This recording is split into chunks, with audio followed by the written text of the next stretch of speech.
Hey everybody, this is Mickey Williams with My Life Out Loud with Mickey. Ooh, and I'm back with another word.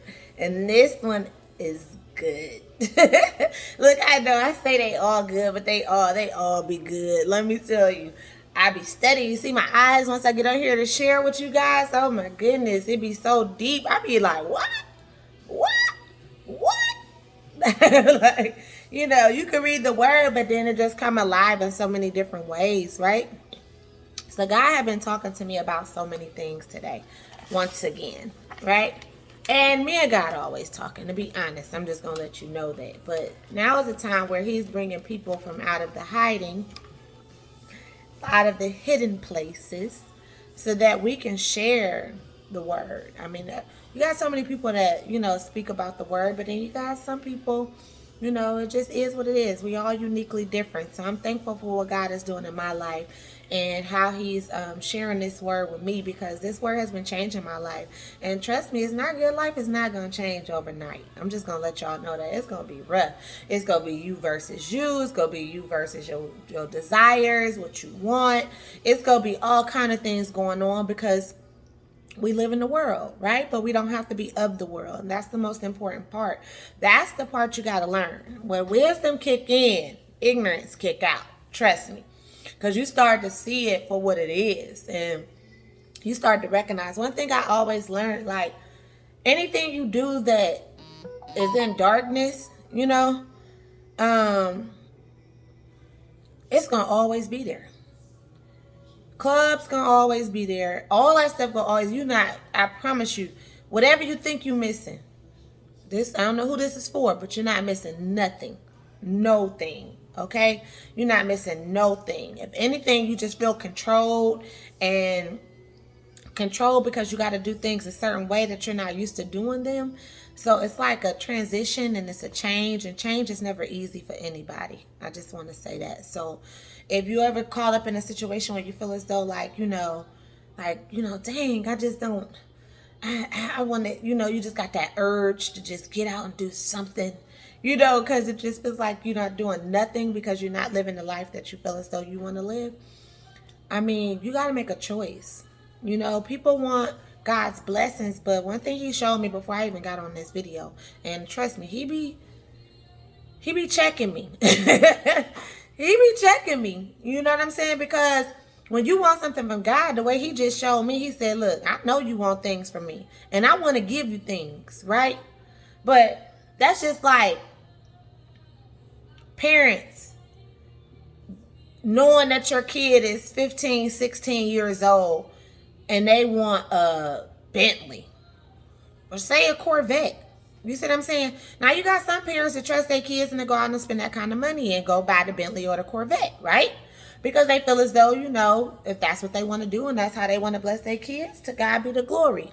But you got some parents like, nah, we're going to take baby steps, because we got to make sure you ready. You know what I'm saying? Are you ready for a Bentley? Do you know how much attention you get from a Bentley? That's a lot of power just driving a car. It's a lot of power when you got money, but it's even more power when you're driving a car.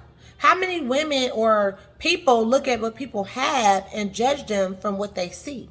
A lot of people. So it's going to be an attraction of all kind of spirits that this child would know nothing about, or knowing how to handle it or deal with it, based on the fact of, yeah, good parents teach their kids things, don't get me wrong, but I know right now today a lot of kids go to school, and when they get back from high school and they get home, you almost don't even know who your kid is. It's a whole nother world in school, right? So with that being said, God is really just not going to give you what he don't think you're ready to have. And you have to show yourself approved for the things that you're asking for. And sometimes if you still like too accessible and gullible, or you can't wait to get this money, or can't wait to do certain things because you got something in mind that you want to go do with it, and nah, God like, nah, you gonna sit down and write your business plan and let me see it. Let me see your business plan, and it's levels to this. So, I mean, that's how he roll. He not going to just give us what we want and don't think that we're capable of keeping it. You know what I mean? That's like a waste of money. Who gonna waste their money? Who gonna just go buy something knowing that you ain't gonna use it, you ain't gonna touch it? I mean, people will, but it depends now on what type of people, because everybody different. But when you're dealing with God, you're like, nah. You know what I'm saying? You ain't about to waste these riches and this glory. You know, for that you could go live worldly. I know exactly what part of you still needs to be delivered. I know exactly what part of you still needs to be changed. And until that happens, I know that part of you can destroy what I have for you. So therefore, take these baby steps.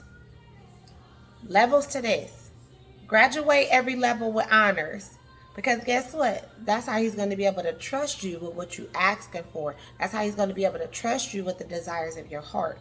You know, and that's how he'll be able to trust you with the husband. I don't know who this is for. This is for somebody. I don't know. This is a side note. Be able to trust you with that husband. Be able to trust you with that wife. You know, be able to trust you because you don't have different relationships, in and out of relationships, right? And then you going in and out so many different relationships, but then you turn out like, I'm just tired. He hear you. You his child. You tired? Okay. Well, until you can see what you need to see, then you're going to be by yourself for a minute. And then I'm going to place the right man or the right woman in your life. And it might not be what you want it to look like, but it's going to be exactly what you need for you and the mission that I'm going to have you on. Because your husband or your wife is going to have to complement this mission. Okay? They cannot be unequally yoked with what God has in mind for your life. So therefore, you've probably been in and out of relationships, learning what not to do, learning yourself, learning what you really want, and then to a point now, you know what you need. Forget all that other stuff. This is what I know what I need now.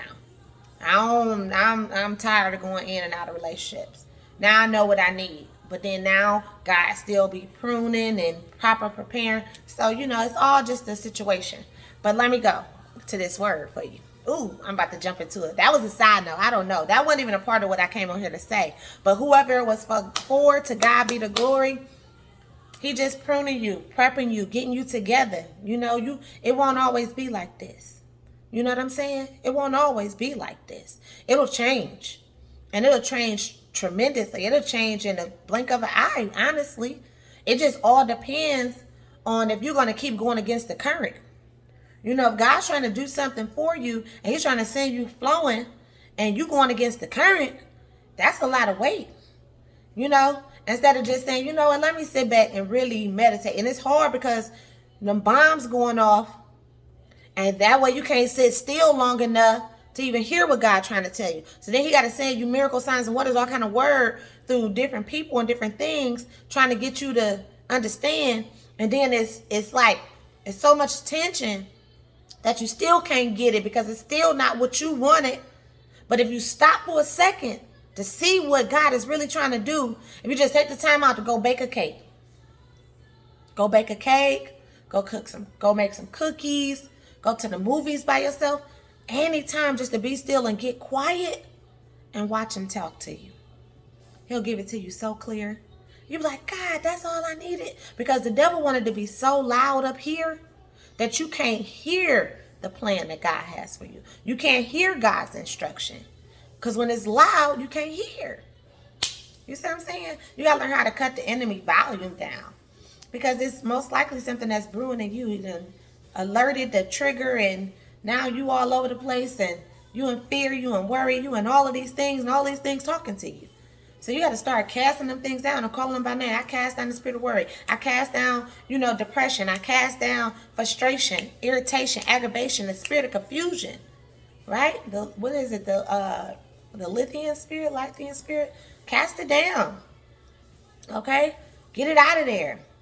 That way you can hear God and what he's trying to say and do in your life. Because that's why it's so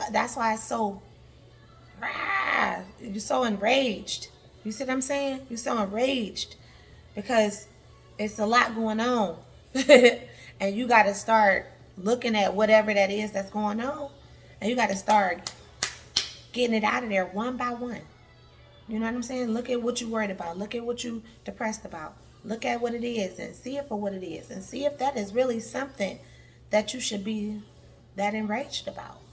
It's that simple. I've plenty of times I sat there and there's some things that I shouldn't have been enraged about. But yet I was enraged about it because I didn't understand it. See, when you don't understand things, it brings in a spirit of confusion. A lot of people get angry because they don't understand. They're not really angry. They just don't understand. And they don't like to feel stupid. And they don't like to feel ignorant. So they'll go and rage about something because they don't understand something. It makes no sense. When all you got to do is ask or study or figure it out. And like, why am I this mad? What does this person really do to me? Like, pick it apart. Dissect that thing. Get to the bottom of it. You know what I'm saying? That's how you do it. So, in Jesus' name, with that being said, let me move on along. I spent 10 minutes on that. I didn't mean to, but if it was necessary, it was necessary. I'm going to stay in the flow. Whatever God will have me to do is what I'm going to do because I love his people. All right, so Genesis 19 is where God took me to. Ooh, drum roll, please. But, so Genesis 19, we all know what Genesis 19 is about. Most of us do. If you don't, let me tell you. So Genesis 19 is basically led up to the point where the angels went out to Lot. It was in Sodom and Gomorrah. Now, we all know Sodom and Gomorrah, that was a wicked place, right? But that's where Lot decided to live after him and Abraham had split up. Because Abraham had a whole lot, Lot had a whole lot. And they was like, nah, we can't live on the same land. This is too much going on. So you go right, I go left, you go left, I go right. Whichever way, what we're going to do. But we're going to have to separate all of this because it's a lot going on. They left Egypt together and to go find their own place. And they ended up in their own places. But Lot ended up a little bit closer to Sodom and Gomorrah. Abraham ended up by Canaan. Okay? So Abraham got wind that God was about to go destroy Sodom and Gomorrah because they was off the chain.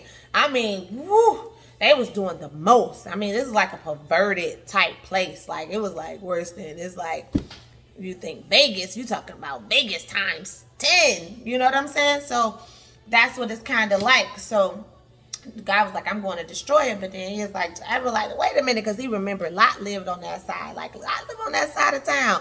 Hold on, you can't go shoot it up. I got people over there. Wait a minute. And then they like, well, you can find me some good people. I won't shoot it up. But if you can't find me nothing good out of these people, then I'm going to tear it down. Period. Straight like that. I'm over it. These people getting on my nerves now. You know how it is when you get on God's nerves. He be like, off with their heads. God is so gangster. But then so what end up happening is that the angels came to Lot at the gate. The Lot saw them. They wanted to stay out. They was going to just be like, they was just going to destroy the town. They wasn't even trying to, go chill with Lot or nothing. But Lot was like, come on, let me cook you something to eat. They like, all right, we're going to go. Got to Lot's house. You know what I'm saying? Boom, boom, boom. So when they got to Lot's house, that's when the people came like, well, where's the men that snuck in here last night? You see what I'm saying? Where they at? We want to see what it do with them. Bring them on out here. Lot like, nah, y'all can't have them, and it went on, boop, boop, boop, back and forth, boom, boom, boom.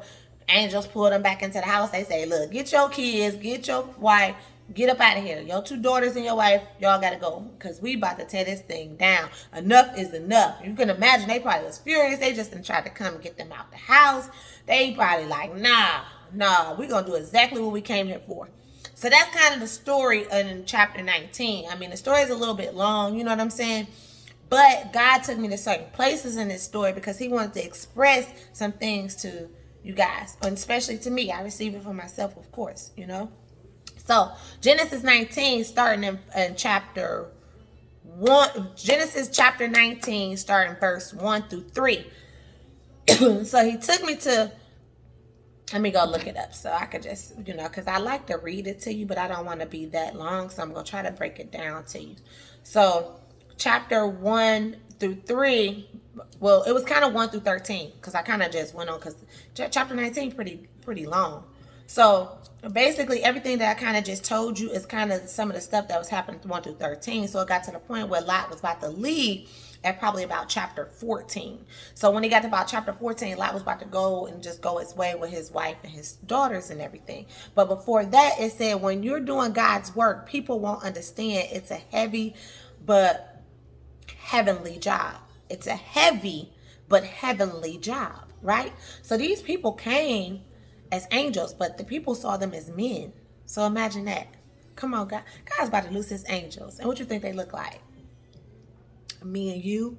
Exactly. They look like me and you. Okay? So God is about to release his angels to do some mighty works. Now imagine these guys came in to do some work. And I've been talking about this for the last few weeks now, about how you guys are about to go out into the city and do the work of God. And you're going to have people that's not going to understand what you're doing, but you're still going to have to complete his mighty work. Regardless of what people feel, when you got a job to do, you got a job to do. You check with God before you check anything, because if God before you, who can be against you? That's just golden. I know you'll get in your head like, well, I'm the supervisor, I'm the manager. I'm not okay. You the half manager, because God is the manager. God is managing all things. Okay, so let me tell you, the half manager. You govern over what God tell you to govern over. You see what I'm saying? The same as Moses, the same as Abraham, Isaac, Jacob, Joseph. You know, you do what God say do, like these angels did. These angels went into the city to destroy the wicked, to tear them down, not to join them. Don't go out there and there's so many of them. It look like you are just a little old you by yourself. No. If one can kill 1,000, two can kill 10,000. You hear me? So imagine that. You don't need a lot of people. You got all of heaven backing you up. It's a heavy job, but it's a heavenly job. Okay? So let me tell you, you get out there and you're going to get them. Don't get out there and get these men went straight about their father's business. What we talked about yesterday, about our father's business. That's what God is saying. These people came in and did what the angels came in and did what they were supposed to do. Okay? And they weren't going to spare nothing. You know what I mean? But to God be the glory. Let me tell you. So 1 through 13 is basically explaining that. And then Lot was scared. And we know Lot was scared. He was scared. Like, look, it got to a point. I'm going to show you why Lot was scared. And I'm going to show you why these people was about their father's business. So when you get to like verse,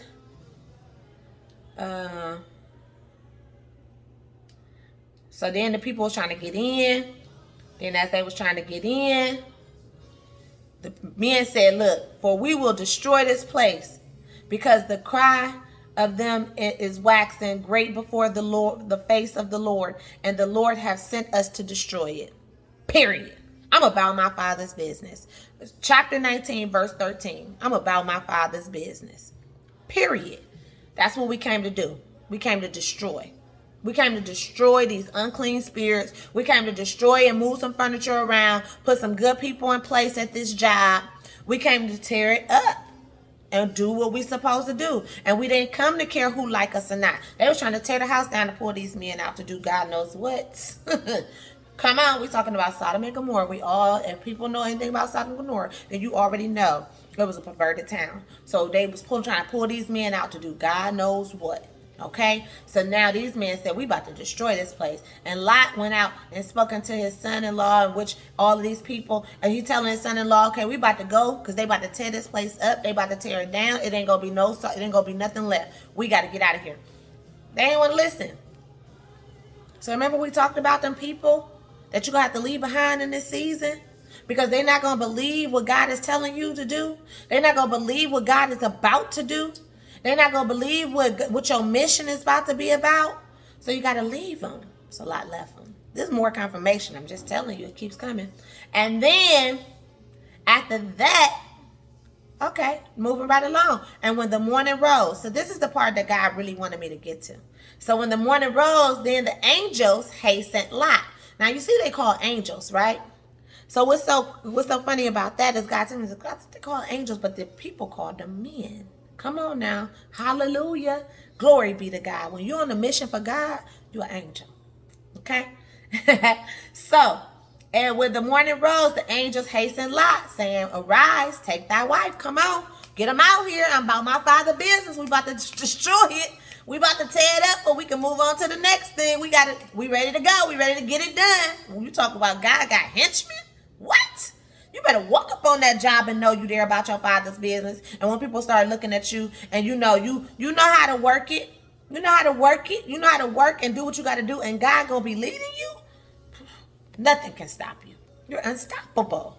Okay? And while he lingered, the man laid, I'm on verse 16, still in chapter 19.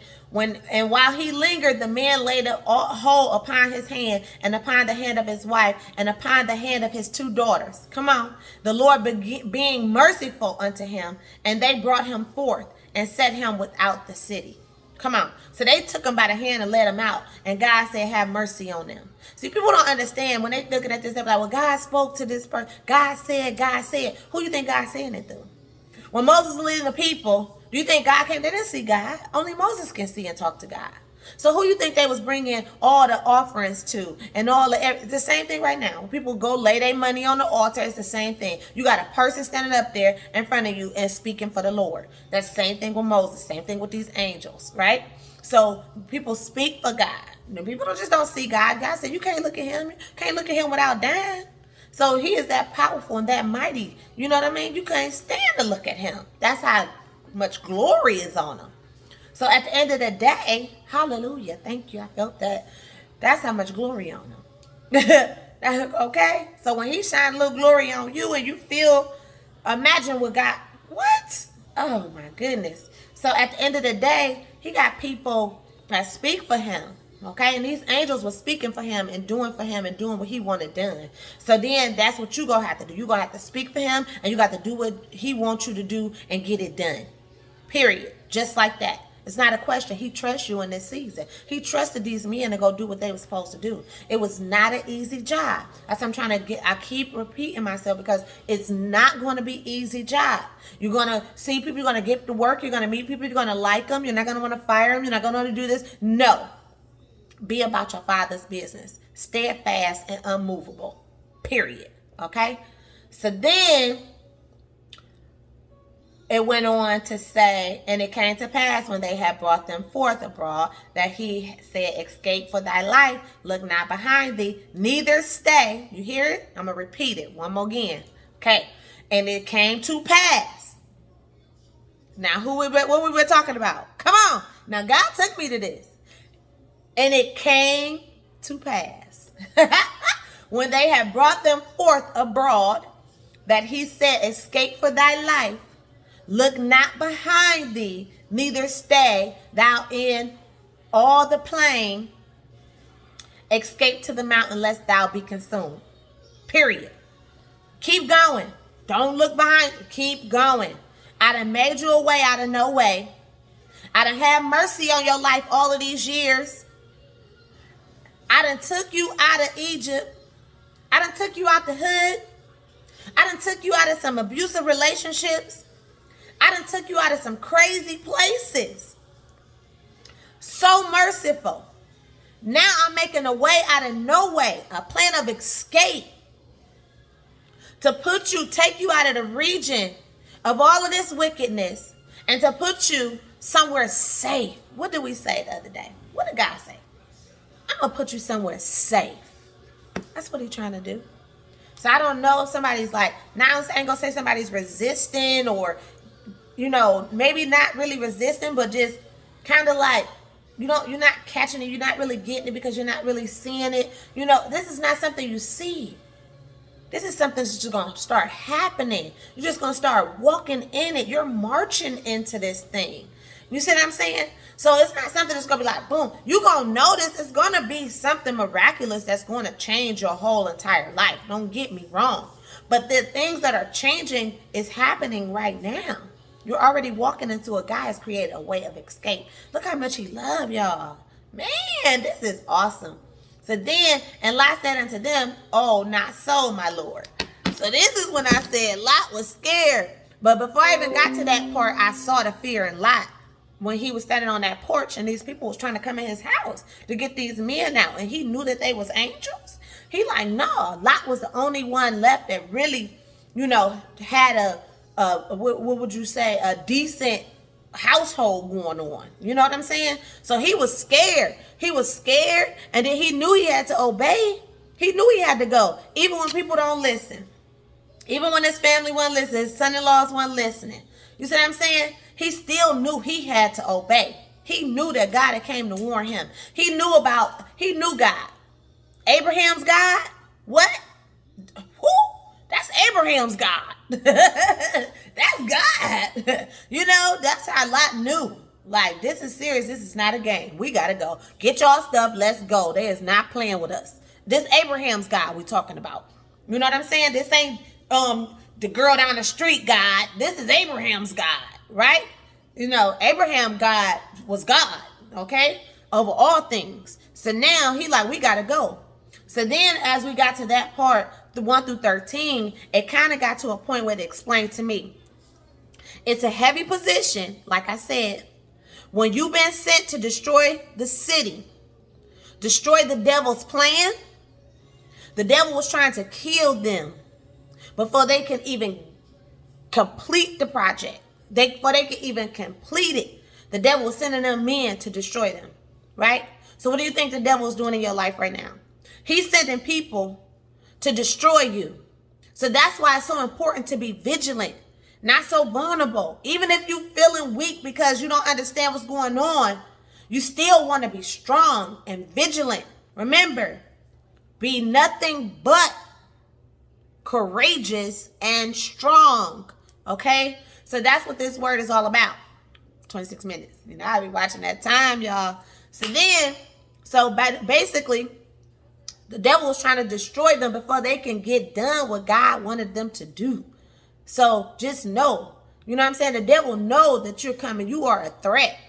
So he needs to get rid of you. So you have to pay attention.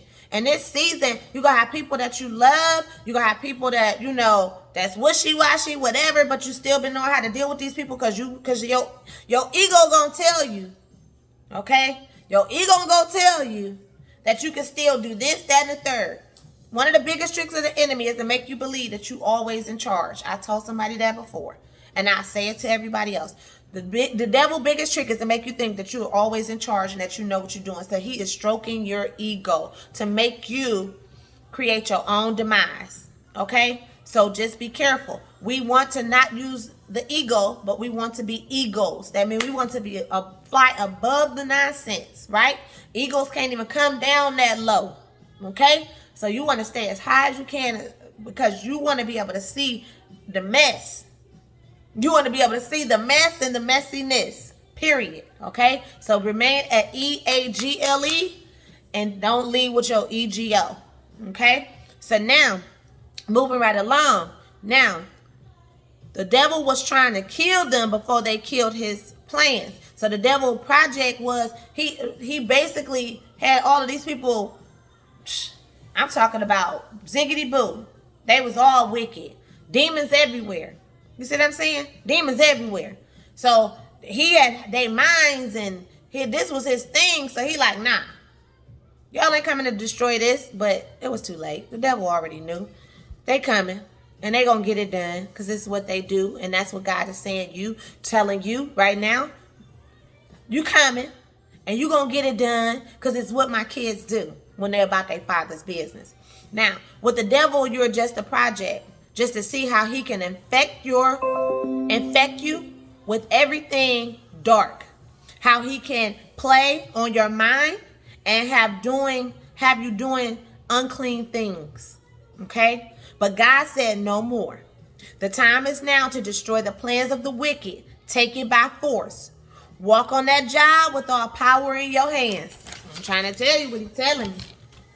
And so he said, walk on that job with all power in your hands, okay? And then it went on to say that the angels arose. The angels was men. And God pointed out that they were men. They were like me and you from what the people can see. But they were angels, okay? What do you think we are? Is what God, angels. We are. When you're working for the Lord, you are a part of his kingdom. You're angels, okay? I don't care what nobody said about you, right? I don't care what nobody said about you. That man came to just kill and destroy people. You understand? I mean, destroy the wicked. And didn't blink. So when you about your father's business and you know it, and you got somebody sitting in your face and you already know they unclean, you already know they sent, they what is a secret agent, you already know, you see what I'm saying, that they a double agent, right? When you already know, don't blame. Be about your father's business. That part. So now he gave me that, and then where are the men? Where did the men come in? Wait, this is how you know they were men, because they basically, God was showing me like in the verses where they were speaking, where are the men that came in here last night, and the men pour a lot into the house. So that words in the Bible even spoke to them to be as men. So that just lets you know, again, you're an angel. So God will send you on a mission. Absolutely. That mission was deep. Okay? That was a heavy mission. But it wasn't. It was a heavenly mission. Okay? So now, I won't allow you to be consumed by this environment, is what God was saying. He won't allow you to be consumed by the environment. If God has something for you, if he know that you know, if you have a covenant with God, or somebody connected to you has a covenant with God, come on, you're connected to someone that has a covenant with God. Come on, God won't let you fail. He will have mercy on you. So he's saying, I won't even let you stay in that environment that you're in. I'm taking you up out of that environment, and I'm gonna put you somewhere else. But then Lot thing was like, okay, you could put me somewhere else, but I can't go up into the mountains. You sending me up there to die. You see what I'm saying? Like, I ain't gonna make it up there, God. I'll do what you have me to do, but I'm not gonna make it in the mountains. And so then he said, but I know a place. I know a place close by. And then God said, okay, that's a small place. It's not, because I'm about to tear this place up. This place seems like it's okay. I'm going to put you there. You're going to be safe. He created a name for that place. God make ways out of no ways. He'll put you somewhere safe and give you the desires of your heart. This is what I got out of that. And how powerful is that? Hallelujah. So then it said God was merciful on Lot and let him leave with his 2 daughters and wife. He was merciful. He said, go ahead, get on out of here. Remember that? The angels led him on out, put him on outside of the city. And when he got out there, he's like, I don't know, I ain't going to the mountains. But then God prepared a place for him. Come on. He prepared a place for him. Come on. What you think he's doing right now? He's preparing a place for you. Okay? Trust him. And he getting rid of everything unclean around you. You see what I'm saying? He making the crooked path straight. You know, he getting rid of all of this dead weight around you. Okay? So then it said, leave this region and don't look back. Right? This was when we got to 17. I went there already, the way of escape, right? And then God bless you to get out. Now, why look back to your comfortable places is how God put it to me. Quit looking back at them comfortable places. Quit looking back because you're scared or you worried about what's next because you don't have a clue, you know what I'm saying, of what's going on or what's next. Quit looking back. Quit thinking that you can be I left that man, and why I leave that man because now I'm by myself. I could go back to, that's your comfort zone. Be courageous. Remember, nothing but. Be courageous and keep going and keep pressing forward. You don't have to look back, okay? This is what God is saying to somebody today. Quit looking back. Quit always thinking that you could go back to something. Erase that. Everything you have is in your future, okay? You are pressing towards something great, and you won't get there if you keep being scared and worried about, being by yourself, or worried about always having to pay your bills, or worried about, you know what I'm saying? Come on, no, don't be a warrior, be a warrior. That's what God is saying. Don't be a warrior, be a warrior. It's 2 different things now. So now, and I get it, because I've been there and done it, trust me. Come on, I have to pull myself out of many things. Don't get me wrong. I'm reading this word, but I'm a doer. I try to be a doer of this word because it's keeping me safe. It's keeping me alive. It's keeping me moving. It's keeping me in the spirit, right? That's why you gotta stay in the word. You gotta listen for him. You got to. I'm telling you, you have to. It's very important. You shouldn't want to go a day without it. Okay? So now we got to that point of verse 17. Now, when you get to verse 20, God created a place for Lot, right? So I kind of moved it along really quick because I didn't want to be too long. So God created a place for Lot. God created a place for Lot, safe away from any harm, hurt, and danger. Okay, that's what God doing. He's pulling you out of places and families and people. You got families that are, that just have dysfunctional atmospheres. And God is like, I'm pulling you out of these places to safe. I'm pulling you out of these places, and it's going to feel like you by yourself for a little while. But I'm telling you, I'm going to link you up with your tribe. And I'm going to allow you to meet the people that's like-minded, like you. Just give it some time. It's coming. You know what I mean? God is so strategic. You know, when he do things, he want to do it to perfection because he know the plans that he has for your life, and it's a perfect plan. So therefore, because he's doing it to perfection, it's going to take him some time because he know you inside and out. So he know what you need, what you don't need. Give him some time and watch it. Watch it work. It's going to work. It's going to work itself out. Okay. So then, and then this is the part that got me. Now, Lot, he did all of this, right? God did all of this for Lot. But because who he was connected to, he was Abraham's nephew. Come on. When God make a promise, remember I told people yesterday, I said, God is going to bless you. You know what I'm saying? But you got to keep it moving. And some people, you might have to leave them where they at. Abraham had to leave Lot where he was at because Abraham had his own thing. Lot had his own thing. Boom. But look what God did for Lot because of who he is. So if you worried about somebody in this season, God said, don't worry about them. I got them. I could have destroyed Lot and the whole city if I wanted to. But because who Lot was connected to and God had a promise with Lot, he took care of with Abraham, he took care of Abraham's people. And this probably a nephew, whatever, long distance, it doesn't matter. It's connected to you. And you care about it. And anything you care about, God gonna see about it. Okay? So keep that in mind, right? So don't be scared to move on from certain places and things. You got the ones, I don't want to leave my mother. I don't want to leave my father. I don't want to. Trust God to take care of them. Because the best thing I said, you're going to save your life so that you can save their life. Okay? That's what's going to happen, right? And some of our parents and grandparents and stuff, they pray for stuff like this. Come on. What you think? You still connected to their prayers. Some of these prayers and things that's happening in your life is because of prayers that was already made. Okay? Who you connected to? Who you with? I had to bring that one back because that was like, whoa. Okay. So then you go on to verse 26. When you look back, you become a bitter of salt. So as they went on. So I said, God, well, how do you just become a pillar of salt? Right? But it's crazy because let me go back. Hold on. Because I'm going to give you this. It's crazy because you really don't just turn into a pillar of salt, right? What ends up happening is that I used to believe she just got bitter. She got bitter and she turned to a pillar of salt. Don't look back. Don't look in your past and get bitter. Turn it into a pillar of salt. There's so many different ways to look at it, right? But then it kind of was if you study it a little bit longer, like I did, it take you to Luke. So God's saying, don't look back at your past. Don't pay attention to that. He destroyed your past to create you a better future. Okay? And then if he's going to give you the desires of your heart and make sure he put you in a place that's safe. That's what he's telling you. That's what he did for Lot, right? He did that for Lot. So now what he's saying is don't look back.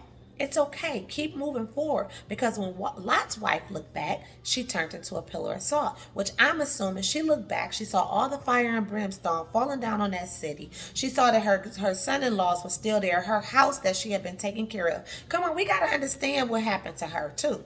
Right? So she saw all of these things being destroyed. This was her life and the life that she had known. And now she had been snatched from it. And to look back and see that all of this stuff was happening. Her house was being destroyed and burnt up. Her son-in-laws was being killed because they didn't want to go. They wasn't, they didn't want to believe. You know what I'm saying? You can't help people with their unbelief. All you could do is pray for them and keep it moving. But somewhere in there, Lot's wife began to get sorrowful and she looked back. She was just uneasy and looked back. And I assume, this is my assumption, I'm not sure, she had a heart attack. That's all I'm going to say. Lot's wife had a heart attack. I'm going to say that. She just looked back. Couldn't believe what she saw. She couldn't believe that people was out there dying. She had friends in that city. She had people in that city. And let me go on to say, you have no idea, because they lived there so long. Spirits jump now. Spirits jump. Remember, God, he couldn't find one good person in that city. What saved Lot's life was what? Who he was connected to. Abraham said, I know Lot got to have at least a decent house going on. I know Lot, right? And Lot did. But yet and still, he had other people around him. His son-in-laws, his daughters, his, and we all know what happened next after Lot got to safe, right? So therefore, I feel as though she looked back and she had a heart attack. That's all I can say. And I'm going to tell you why I said that. Okay? So I don't really know that's what happened. But at the end of the day, she didn't go forward with them. Lot was without wife. Okay? So that means she died right there when she looked back and saw all of that fire.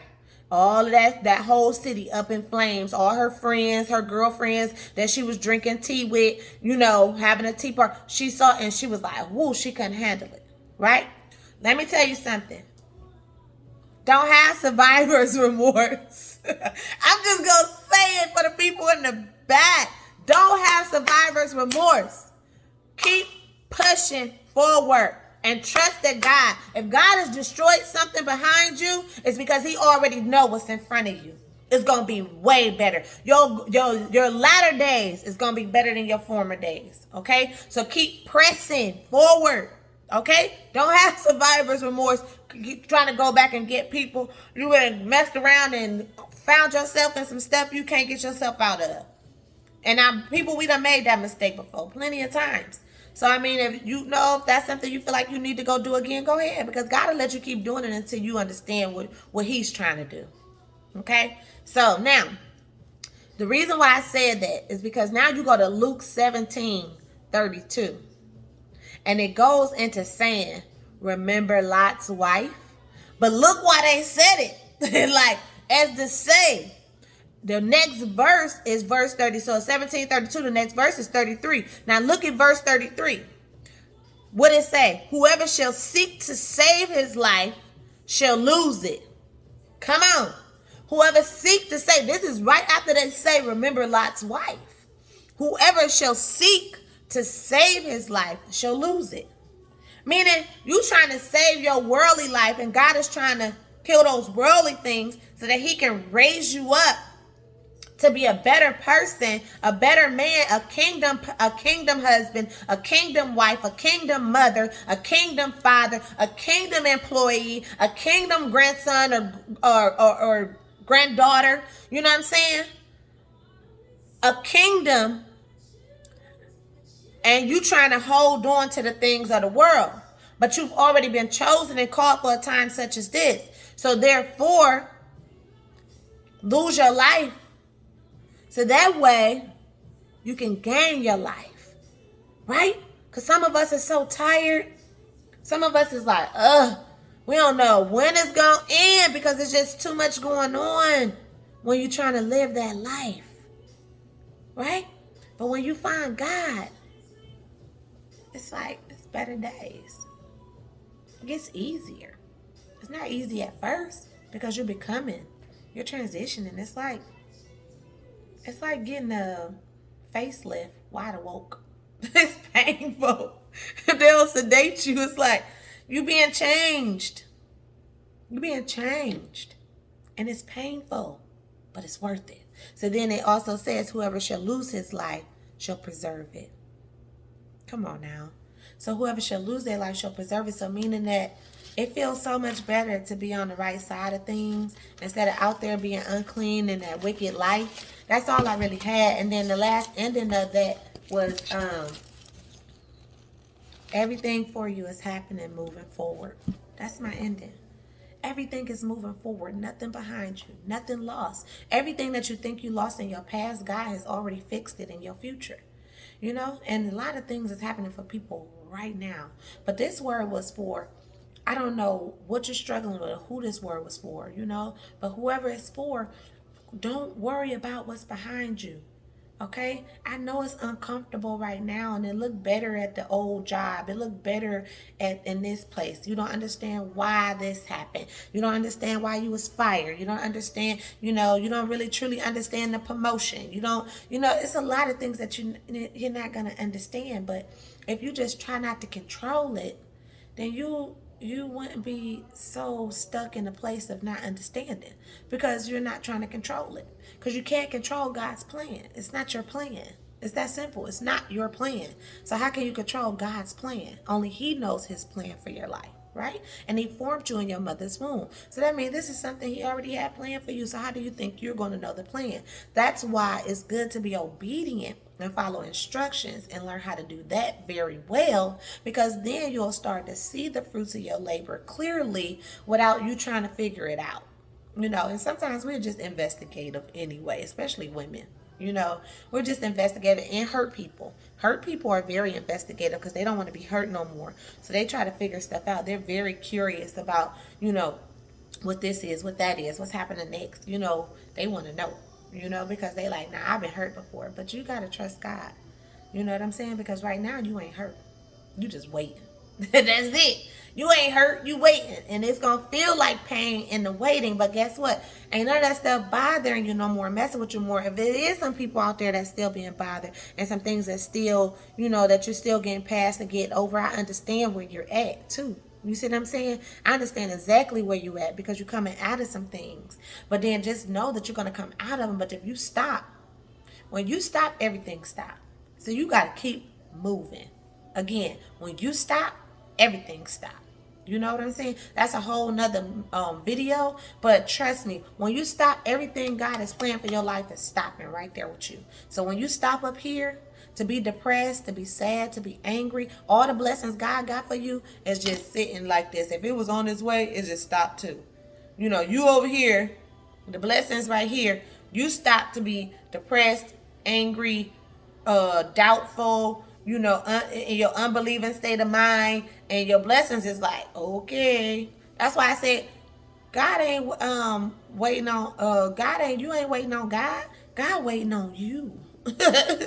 He waiting on you. You know what I'm saying? Because your blessings is on the way. Right? So you ain't waiting on God. God waiting on you. So all you got to do is keep your mind together. Stay out of the past and know that everything you want is about to come to pass. It's coming. And it takes time, and you don't want nothing too fast. You want to know how to manage it. You want to go through this. You really do. You want to take these classes. I'm telling you. You want to take these classes and you want to pass the test, because things start to become more awakening to you as well, about yourself, about the people around you, about the atmospheres that you're in. All this stuff is very, very important. Okay? So I don't want this word to take so long. I still got more, but I'm going to wait until the next video. But I'll give you a little glimpse of it. It's basically about having relentless faith. Okay? Relentless faith. We know what it's like that we make the choice to bless people that's trying to very hard to accomplish or to become. So relentless faith. This basically is something that I'll come back and talk about that later, because I just read that and I'm like, okay, I'm kind of a little drained now from, sharing that word with you guys. So I just pray that, my strength come back in the name of Jesus. I pray for supernatural strength and pray that this word be protected in the name of Jesus. I love you guys, and I hope you caught this word in the spirit. And for whoever it's for, I hope it changed your life and continue to deliver you or encourage you so that you can keep going, because it is a fight, and we do have a devil to fight, and it's real. But guess what? I got your back. Okay? That's why I'm on here sharing this with you, because I got your back. All right? I love you guys so much. Before I go, though, our Father, who art in heaven, hallowed be thy name. Thy kingdom come. Thy will be done on earth as it is in heaven. Give me this day my daily bread, and forgive my trespasses. I forgive those who trespass against me. Lead me not into temptation, and deliver us all from evil. For thine is the kingdom, the power, and the glory forever. In Jesus' name, amen. I love you guys, and you have a great rest of your, Saturday? Yes, a great rest of your Saturday. To God be the glory for you. I hope this word whew, does a good work because I don't want nobody going back. I don't want nobody turning into a pillar of salt. I don't want your heart to be attacked. All right, you guys. Love you. Mwah.